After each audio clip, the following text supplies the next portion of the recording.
Après une longue trêve estivale, faite de balades en montagne, de canoë le long des rivières, de lectures sur la plage et de 2 ou 3 autres choses, nous avons eu envie, pour ouvrir cette nouvelle saison de Bleu Up, de galoper, de mordre, de griffer et de rugir, bref, de faire un sujet sur les fauves au cinéma. Car des fauves au cinéma il y en a, des tigres en intérieur dans Very Bad Trip, ou des tigres au grand air dans l'Odyssée de Pi, des lionnes dans Vivre libre, ou des lions dans Itinéraire d'un enfant gâté, des guépards dans Cartel, des panthères dans La Féline, des pumas dans Ricky Bobby, ou des léopards dans L'impossible Monsieur Bébé, bref, des fauves au cinéma en veux-tu en voilà, de quoi bien évidemment faire un petit point sur la question. Alors tout d'abord, il existe de nombreux documentaires consacrés aux grands fauves, par exemple ce Félin, produit par les studios Disney en 2011, qui se concentre plus précisément sur la vie d'une lionne et ses petits au Kenya, mais aussi d'un guépard et ses petits aussi, avec cerise sur le gâteau, la voix de Samuel L. Jackson comme guide. In their minds, they're the fiercest hunters in the land. À part ça, d'autres documentaires se sont concentrés sur un grand fauve en particulier, par exemple le récent La Panthère des Neiges, où l'on suit le photographe Vincent Munier et l'écrivain Sylvain Tesson arpentant les hautes montagnes du Tibet à la recherche d'une panthère des neiges et bientôt récompensés de leur patience, mais nous y reviendrons. Mais à part ça, eh bien, côté fiction, le fauve tient aussi souvent les premiers rôles, notamment, exemple célèbre, dans Le Roi Lion, des studios Disney encore, avec Mufasa, roi de la jungle, et sa progéniture Simba, présentée à la foule. Un film et une scène d'ouverture, refaite à l'identique 25 ans plus tard, mais cette fois en live, Mufasa toujours lui, et un peu plus loin, Simba, exposé lui aussi à la foule.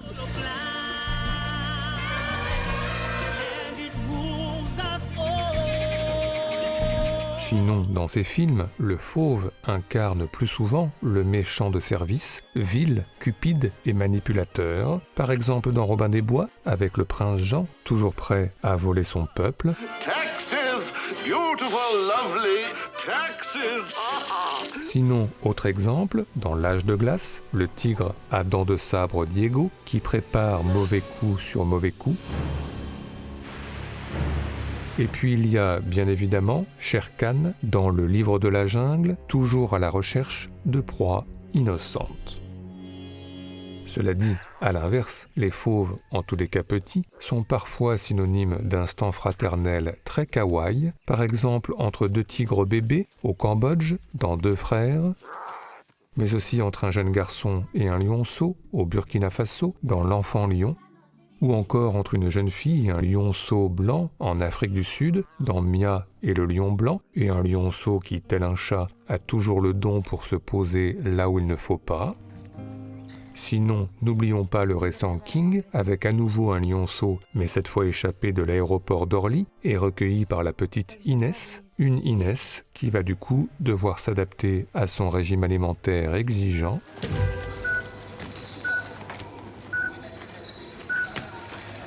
Enfin, il y a Les Misérables de Ledge Lee et ce lionceau dérobé à un cirque et dévoilé sur les réseaux sociaux. Bon, vas-y, venez, on bouge.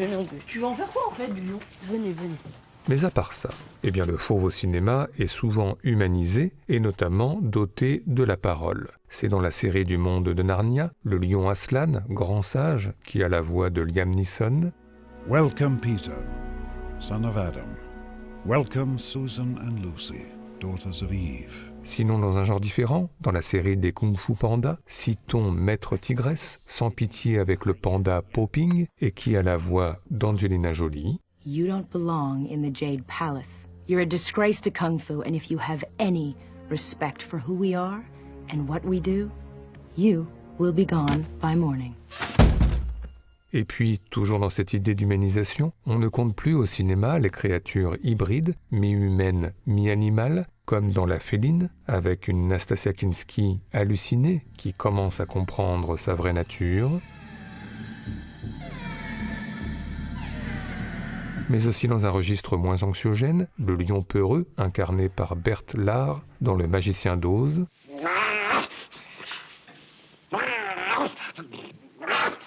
sinon, hors catégorie, il y a Le Sens de la vie des Monty Python, avec un tigre en fait très humain, puisqu'incarné par Eric Idle et Michael Palin. Don't shoot, we're not a tiger. Mais encore, eh bien, animal sauvage s'il en est, le fauve est évidemment dangereux, et ce ne sont pas les hommes préhistoriques de la guerre du feu qui nous contrediront, pourchassés par des tigres à dents de sabre et momentanément sauvés par un arbre fragile. Ce qui nous rappelle cette autre scène, dans Les dieux sont tombés sur la tête, avec ce kidam pourchassé cette fois par une lionne et qui se réfugie dans un arbre encore plus fragile. Mais heureusement, certains veillent, par exemple Clark Gable dans Mogambo, qui ne s'embarrasse pas et tire pour sauver Grace Kelly des griffes d'une panthère menaçante. Linda, don't move. Mais aussi Robert Redford dans Out of Africa, lui plus patient et finalement plus efficace, pour sauver Meryl Streep cernée par une lionne. Please shoot her. Oh, let's give her a moment. Oh my God, shoot her.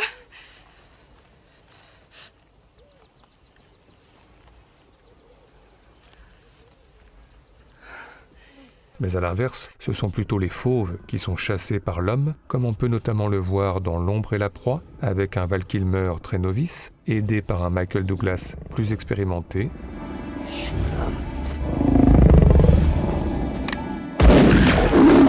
Du coup, le fauve, comme dans Roselyne et les lions, de Jean-Jacques Benex, se retrouve souvent au cinéma derrière des barreaux, dressé à coups de fouet, Allez, César.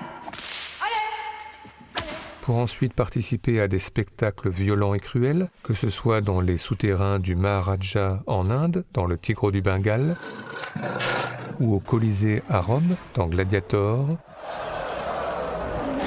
Bref, des fauves transformés en animal de foire, en bêtes de cirque, ce dont certains, comme le lion Alex, roi du zoo de Central Park, dans Madagascar, s'accommodent plutôt bien, quand d'autres, comme ce tigre halluciné dans Au hasard Balthazar de Robert Bresson, glacent nettement plus le sang. Alors on en vient à espérer, à fantasmer la libération, ce que propose par exemple Paul Grimaud vers la fin du Roi et l'Oiseau, même si la population confond visiblement fauve et oiseau.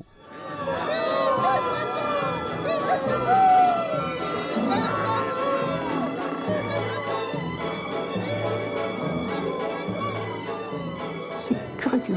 Je les voyais pas du tout comme ça, moi, les oiseaux.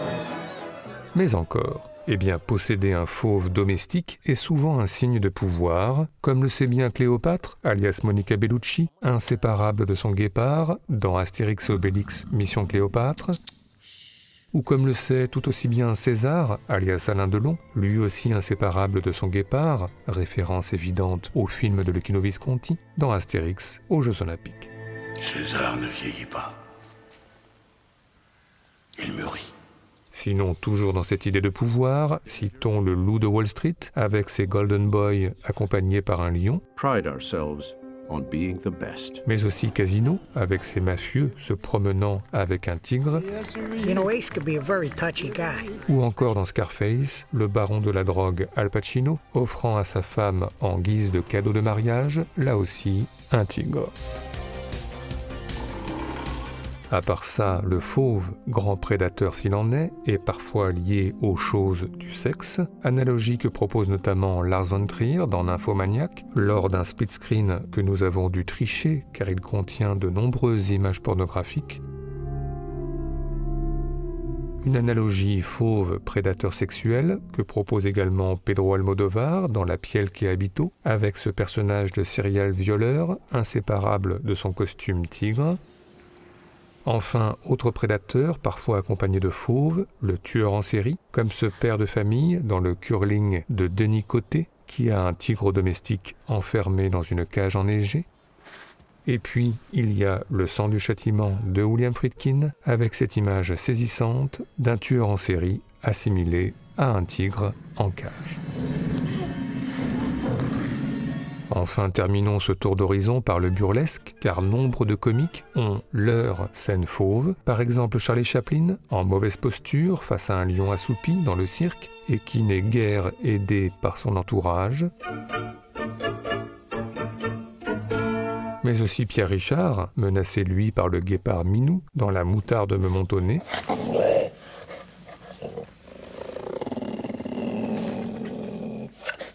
Ou encore Jean-Paul Belmondo, lui aussi en mauvaise posture, face à un léopard tout aussi déchaîné, dans Le cerveau de Gérard Houry.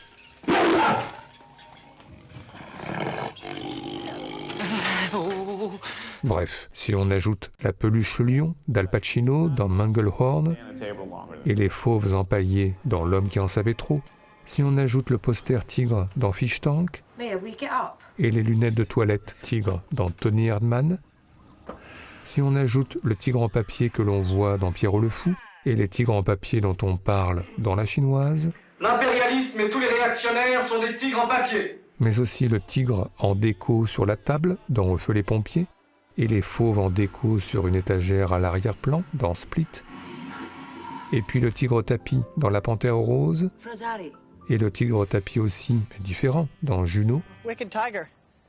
He looks proud. I swiped it from Ms. Rancic's lawn. Sans oublier le dessous fauve de Passe ton bac d'abord, et le slip tigre de Gérard Depardieu dans Tenue de soirée. Nous voilà débarrassés du superflu, on va pouvoir aborder l'essentiel. On peut dire que les fauves sont au cinéma partout, surtout si on ajoute le lion de la place d'Enfer Rochereau dans Le lion volatile, et les lions de Trafalgar Square dans La nuit au musée, Le secret des pharaons. Et tout ceci nous a, comme d'habitude, donné des envies de classement. C'est donc parti pour notre traditionnel top 5 subjectif, le premier de cette nouvelle saison de Blow Up, celui des meilleures scènes liées de près ou de loin aux fauves au cinéma, en tous les cas pour nous.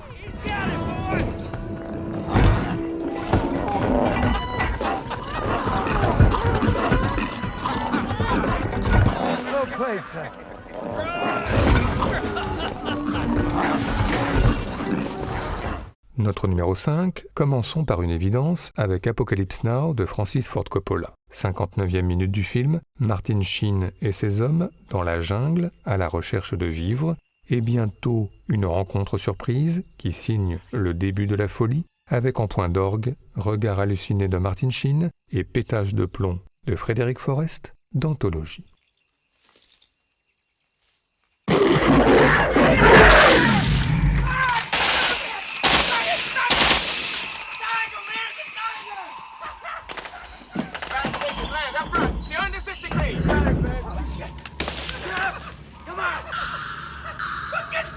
Captain, come on! What's happening? Go! Let's go! Man!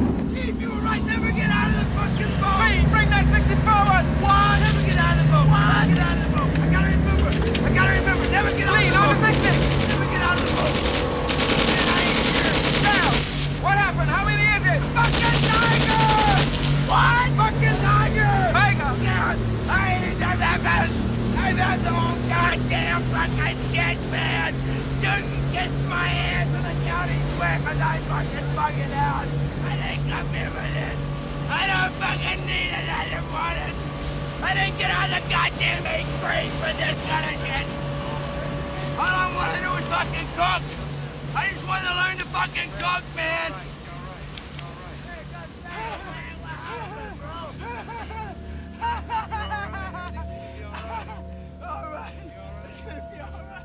Notre numéro 4, calmons-nous un peu, avec Tropical Malady d'Apichatpong Veracetakul, avec en Thaïlande la relation secrète entre un jeune soldat, Keng, et un garçon de la campagne, Tong, mais bientôt celui-ci qui disparaît, et Keng qui part à sa recherche dans la jungle, avant de finalement le retrouver transformé, difficile, en tous les cas pour nous, de faire plus hypnotisant.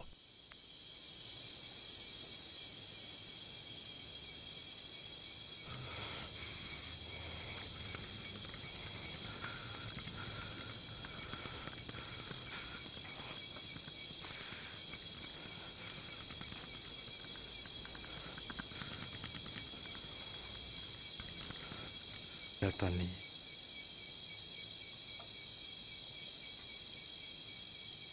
ข้าเห็นตัวเองอยู่ที่นี่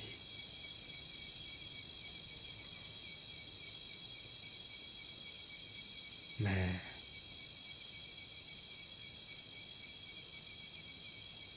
พ่อ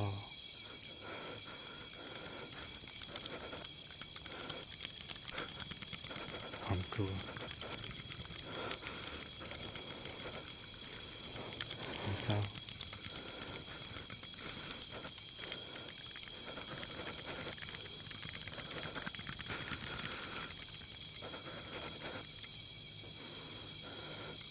มันเป็นจริงมาก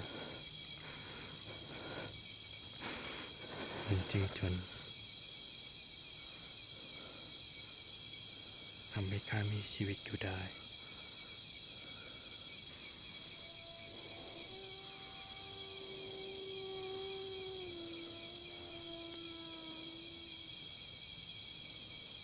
เมื่อข้าได้กินจิตวิญญาณของแกแล้วเราทั้งคู่ก็ไม่ใช่สัตว์หรือคนอีกต่อไป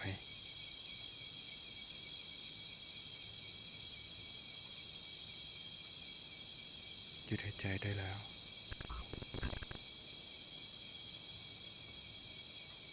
ข้าคิดถึงแกไม่ได้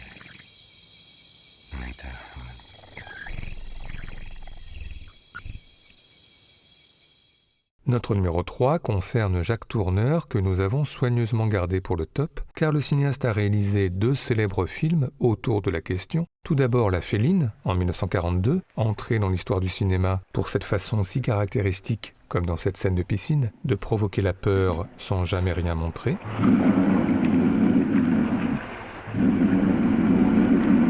Et puis il y a, sans doute notre préféré, L'Homme léopard, réalisé 1 an plus tard, avec ces 2 scènes là aussi suggestives, conçues en écho, le Let Me In d'un enfant à la porte, menacé par une créature vorace. Puis un peu plus loin, le Let Me Out d'une femme enfermée dans un cimetière, menacée par la même créature vorace. Let me out.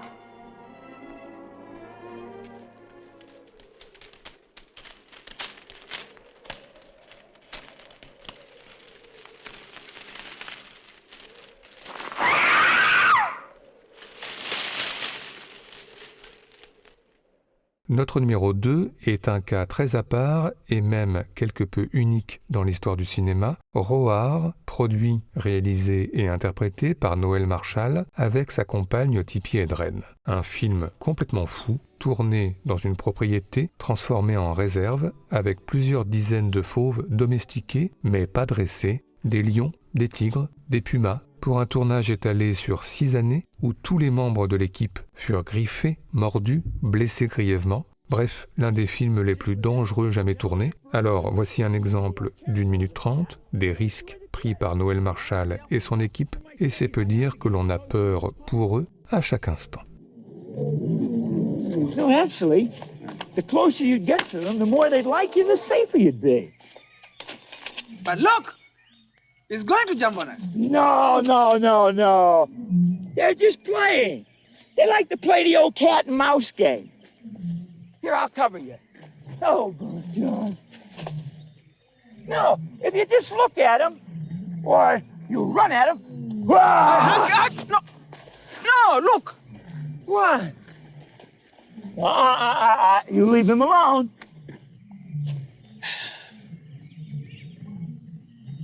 Oh, that's Johnny lying. You never have to worry about John. Are you scaring him? You know, you gotta watch out for Mark. No, he's okay. This is Charlie. Wow.